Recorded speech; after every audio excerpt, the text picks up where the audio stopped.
देखिए ये जो है यहाँ पर पिछले 1 साल से माँ मातंगी दिव्य धाम की स्थापना की गई है और 3 महाविद्या यहाँ पे विराजमान है, माँ मातंगी, माँ बगलामुखी और माँ छिन्नमस्ता।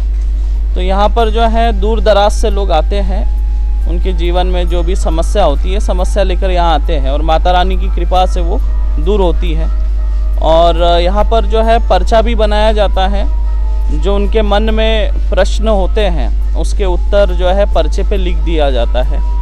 और माता रानी से प्रार्थना करते हैं हाथ जोड़कर कि जो व्यक्ति सामने बैठा है उसके जीवन में जो परेशानी है या जो परेशानी लेकर वो आया है, तो वैसी प्रेरणा जो मन में आती है वो हम लिखते जाते हैं और वो माता रानी की कृपा से जो है सही भी साबित हो जाती है।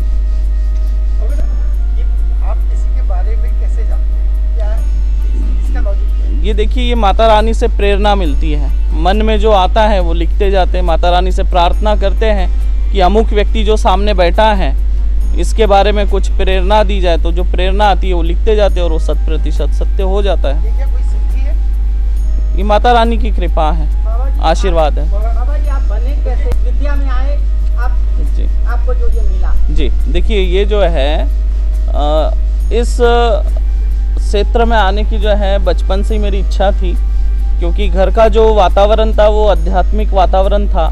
मेरे माता पिता हमेशा जो है आध्यात्मिक बातें करते थे और लगता था कि ऐसी कोई सिद्धि साधना हो या आध्यात्मिक मार्ग में आगे जाना चाहिए। तो इसीलिए जो है बहुत कम उम्र से 7-8 साल के उम्र से ही जो है मैंने ये सब मतलब भक्ति मार्ग को चुना था। और आसाम में मेरे गुरुदेव थे जिनका नाम समेर दास जी महाराज, जो अभी मतलब जो है स्वर्गवासी हो चुके हैं।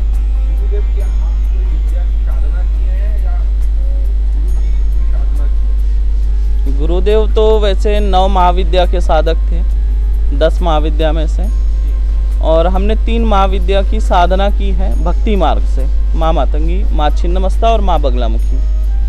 कितना समय लगा आपको ये जो आपने साधना की, या कितने समय लगा? लगभग 14 साल के आसपास। 14 साल आप आसाम में रहे? आसाम में रहे जी। अच्छा, कामाख्या देवी के शरण में आके आपने साधना की थी? जी, पहले तो वहीं से सफ़र शुरू हुआ, क्योंकि माता रानी के चरणों में नतमस्तक होके फिर वहीं से जो है गुरु दीक्षा लेकर फिर आगे साधना मार्ग में आगे बढ़े थे। ये आपने जो ये मातंगी दरबार चमत्कारी धाम बनाया है, जी, ये कब से शुरुआत की आपने अपना? इसकी शुरुआत लगभग 3 साल से ऊपर हो गए, 2018 से।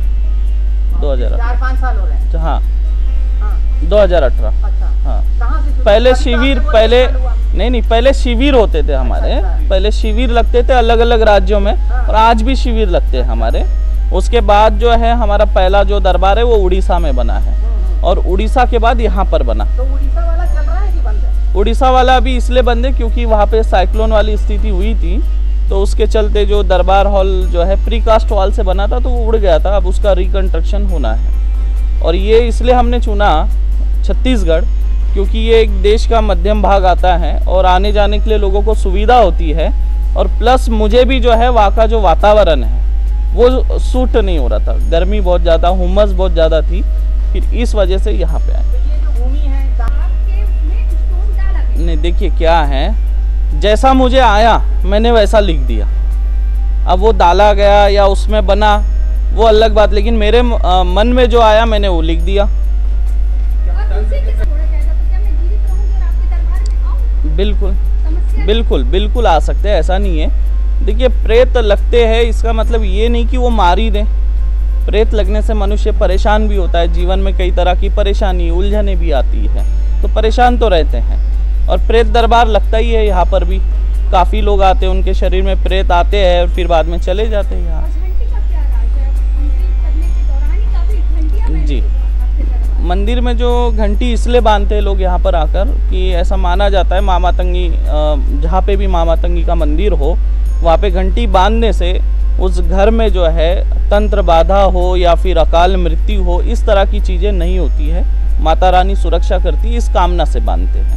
महाराज जी का दरबार कब लगता है और क्या प्रोसेस है? जो लोग आते हैं, जो पूजा सामग्री लगती है तो उसका तो चार्ज लेंगे, अगर पूजा सामग्री खरीदेंगे वो कितना तो वो उसके हिसाब से जो हवन होगा, हवन में लगने वाली सामग्री के हिसाब से होता है। नहीं, हमारी जहाँ पे 31,000 अलग नहीं अलग है, नहीं वहाँ हवन नहीं होता है। नहीं, सुनिए मेरी बात।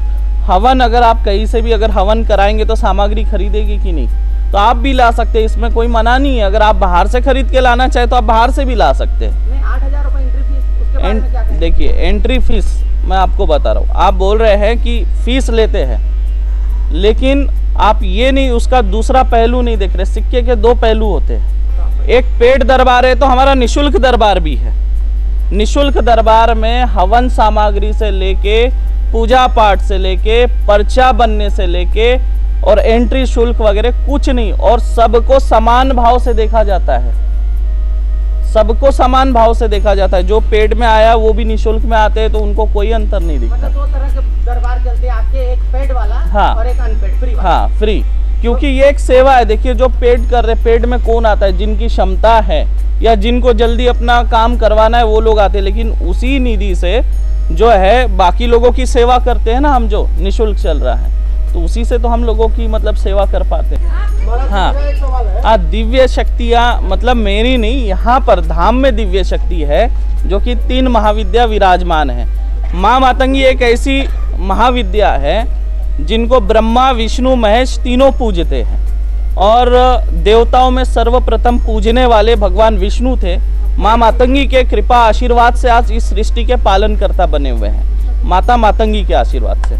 और मतंग महादेव का रूप जो है शिवजी ने धारण करके माँ मातंगी से जो है दीक्षा भी प्राप्त की है। तो